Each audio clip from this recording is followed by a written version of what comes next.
तो हम कुंभ लगन वाले जातकों के लिए केतु की प्लेसमेंट के बारे में लगातार चर्चा कर रहे हैं और अब ये अंतिम वीडियो रहेगी जिसमें हम 12वें भाव के बारे में विचार करेंगे। अगर किसी भी जातक का 12वें भाव में मकर राशि में केतु स्थित हो तो यहाँ केतु वास्तव में आपको किस तरीके से प्रभावित कर सकते हैं। देखिए, आपका जो लग्नेश है वो शनि है और शनि ही आपके 12वें घर के भी स्वामी है। तो यहाँ अगर केतु बैठते हैं आपके 12वें भाव में, इस केस में आपके स्पिरिचुअल होने के चांसेस बहुत ज़्यादा बढ़ जाते हैं। इसके साथ-साथ इसका डायरेक्टली जो असर है, कहीं न कहीं आपके कॉन्फिडेंस पे और आपके स्वास्थ्य पे भी पड़ेगा। इसके साथ-साथ आपका करियर भी इससे काफ़ी ज़्यादा प्रभावित होगा, क्योंकि ये जो साइन है कहीं न कहीं वो प्रोफ़ेशन को दिखाता है। कालपुरुष के हिसाब से ये जो साइन है वो व्यवसाय का या आपकी जो भी आजीविका है उसका है। इसलिए यहाँ अगर केतु बैठते हैं तो आपके करियर पर इसका बहुत मेजर इफ़ेक्ट पड़ने की संभावना बनेगी। और वैसे भी आप क्योंकि शनि से रिप्रेजेंट होते हैं आपका लग्नेश ही खुद शनि है और वो भी कर्म कारक है। इसलिए यहाँ ये बहुत ज़्यादा इम्पोर्टेंट हो जाता है कि अब शनि आपके चार्ट में कैसी स्थिति में है। क्या वास्तव में शनि का कोई संबंध है केतु के साथ? क्या शनि रेट्रोग्रेड कंडीशन में है आपके चार्ट में? क्या शनि बहुत अच्छी कंडीशन में आपके चार्ट में कहीं बैठे हैं? तो ये सब आपको देखना होगा। इसके साथ-साथ यहाँ आपको ये देखना है कि केतु यहाँ बैठे हैं, तो वो आपके रिश्तों पर भी पर्याप्त असर डालेंगे, स्पेशली मैरिड लाइफ पर। इसके अलावा इस प्रकार का केतु आपको काफ़ी सारी विदेश यात्राएँ दे सकता है।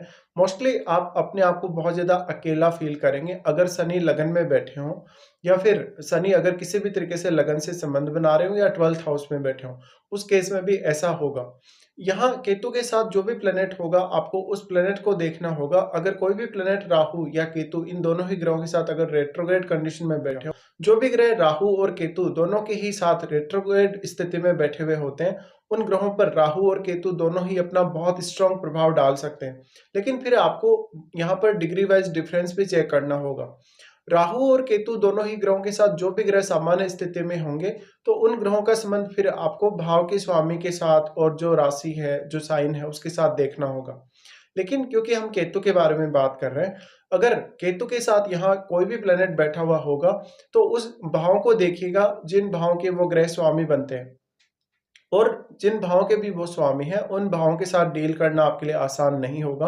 हो सकता है कि उन भावों से रिलेटेड आप कोई डिसीज़न ले रहे हैं, तो आपके डिसीज़न गलत हों या आपकी जो मेहनत है, आपका जो हार्ड वर्क है, वो व्यर्थ जा रहा हो। इसी तरीके से जो आपके 12th हाउस का केतु होगा, वो अक्सर आपको अकेलापन फ़ील करवाएगा और बहुत ही एक ऐसी अजीब-सी स्थिति आपको फ़ील करवाएगा, जहाँ पर आप वास्तव में अपने लिए कभी-कभी खुद के लिए भी सही से निर्णय नहीं ले सकेंगे। तो यहाँ कॉन्फिडेंस कम करने के साथ-साथ ये स्वास्थ्य के लिए भी कभी-कभी दिक्कतें उत्पन्न कर सकता है। स्पेशली जब भी यहाँ कोई फायरी प्लैनेट के साथ अगर केतु स्थित होते हैं, तो इसका प्रभाव आपके स्वास्थ्य पर और आपके रिश्तों पर काफ़ी ज़्यादा स्ट्रांगली पड़ेगा। यहाँ केतु के स्थित होते हुए वास्तव में क्या बृहस्पति का कोई भी संबंध केतु से बन रहा है या चंद्रमा का कोई भी संबंध केतु से बन रहा है, तो अगर इस प्रकार की कंडीशन आपके चार्ट में है, तो इसका मतलब है आपकी इंट्यूशन पावर काफ़ी ज़्यादा स्ट्रांग होने के चांसेस हैं। साथ-साथ में आप खुद को खुद में ही खोजते रहेंगे हमेशा और आपको खुद को एनालाइज़ करने, खुद की कंडीशंस को जानने के लिए या खुद को कहीं न कहीं एक्सप्लेन करने के लिए थोड़ा ज़्यादा समय चाहिए होगा हर मामले में। इसके साथ-साथ आपको लगभग प्रत्येक कार्य करते हुए समय बहुत ज़्यादा लग सकता है। तो यहाँ पर आप अपने आप को कितना ज़्यादा इम्प्रूवमेंट के साथ सामने लाते हैं, कितना अच्छे से अपने आप को रिप्रेज़ेंट करते हैं किसी भी मैटर में। इसके साथ-साथ स्पेशली जो आप करियर से रिलेटेड डिसीजंस लेंगे और जो ऐसे डिसीजन होंगे आपकी लाइफ में जहाँ पर आपके लिए कुछ रिस्क है, उन मामलों में आपको किसी न किसी अन्य व्यक्ति की भी सहायता की आवश्यकता पड़ेगी। यहाँ केतु के साथ अब जिन भावों के भी स्वामी आपके चार्ट में बैठे हैं, उन भावों को देखिएगा, उन भावों से जुड़े हुए रिश्तों में आपको काफ़ी कन्फ्यूजन पैदा होगा। इवन उन भावों से जुड़े हुए रिश्तों के लिए आपको कुछ बहुत बड़े खर्चे करने पड़ सकते हैं या उन भावों की कोई बहुत बड़ी ज़िम्मेदारी आपको लेनी पड़ सकती है। और उन भावों से समय के साथ-साथ आप थोड़ा डिटैच भी हो जाएँगे। तो किसी भी प्रकार की अपेक्षा उन भावों से ना रखें, साथ-साथ में उन भावों के लिए आपको अब ज़्यादा मेहनत करने की भी आवश्यकता पड़ेगी और उन भावों से रिलेटेड जो डिसीज़न होंगे आपके, उनमें भी आपको काफ़ी ज़्यादा सतर्कता बरतनी होगी। इस प्रकार का केतु है तो अगर केतु यहाँ चंद्रमा के साथ संबंधित होते हैं किसी भी तरीके से, तो आपके मन को और भी ज़्यादा यहाँ पर कहीं न कहीं दिक्कत रहेगी और आप कभी-कभी एक बार जब निर्णय ले लेंगे, तो अपना निर्णय बार-बार बदलने की कोशिश करेंगे, क्योंकि वो एक बहुत ही ज़्यादा स्ट्रॉन्ग निर्णय आपका नहीं होगा कभी-कभी और कॉन्फिडेंस लूज़ होने की वजह से आप अपने ऊपर भी कभी-कभी बिलीव नहीं कर पाएँगे। अब अगर लगन में आपके कोई बहुत सपोर्टिव प्लैनेट अगर बैठा हो, तो बात अलग है।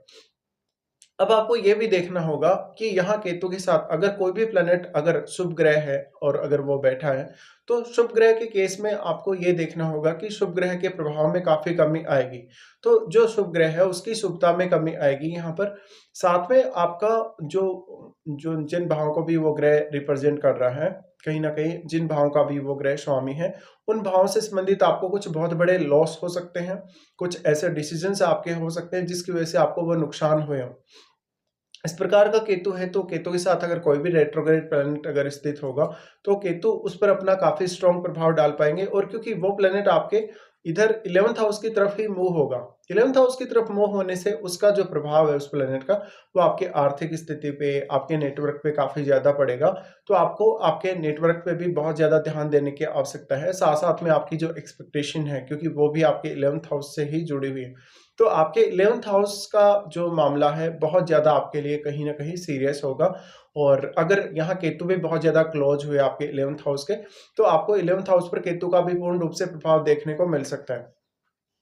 बट जो भी ग्रह सामान्य स्थिति में केतु के साथ स्थित होगा, सामान्य स्थिति के केस में हम ये मान सकते हैं कि कुछ हद तक वो जो प्लैनेट है, आप उस प्लैनेट को देखिएगा, उसके लिए हो सकता है कि आपको थोड़ा हार्ड वर्क ज़्यादा करना पड़े या थोड़ी मेहनत ज़रूर आपको ज़्यादा करनी पड़े। लेकिन कुछ हद तक अगर आप एफर्ट करके आगे बढ़ेंगे, तो आपका काम ज़रूर बनेगा। अब यहाँ पे राहु का दृष्टि भी केतु पर पड़ रहा है और राहु आपके 6th हाउस में बैठे हैं। तो करियर वाइज़ अगर देखा जाएगा, तो हो सकता है कि अब आपको फॉरेन टूर के लिए प्लान करना पड़े या इवन फॉरेन सेटलमेंट के लिए आपके लिए ये प्लेसमेंट काफ़ी अच्छे रहे। बट राहु का प्रभाव अगर हम केतु पर देखेंगे, तो क्योंकि राहु और केतु के मध्य 180 डिग्री का जो एंगल, तो ये जो एंगल बन रहा है, ये एंगल हमेशा हर कंडीशन में बना हुआ ही रहेगा।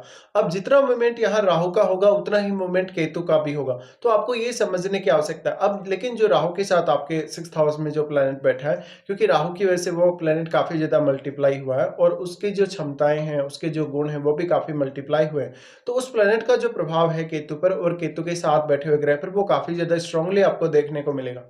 इसके साथ-साथ आपको अपनी महादशा को भी चेक करना चाहिए, क्या वास्तव में आपको यहाँ केतु की महादशा है या केतु के साथ बैठे हुए ग्रह की भी अगर महादशा होगी, तो उसमें भी आपको केतु के प्रभाव ज़रूर देखने को मिलेंगे। इसके साथ-साथ यहाँ पर अपने स्वास्थ्य का ख्याल रखना होगा आपको और साथ ही कोई भी गलत निर्णय लेने से बचना होगा और कोई भी गलत तरीके से आप रिस्क अगर लेने जा रहे हैं, तो यहाँ आपको काफ़ी ज़्यादा नुकसान हो सकता है।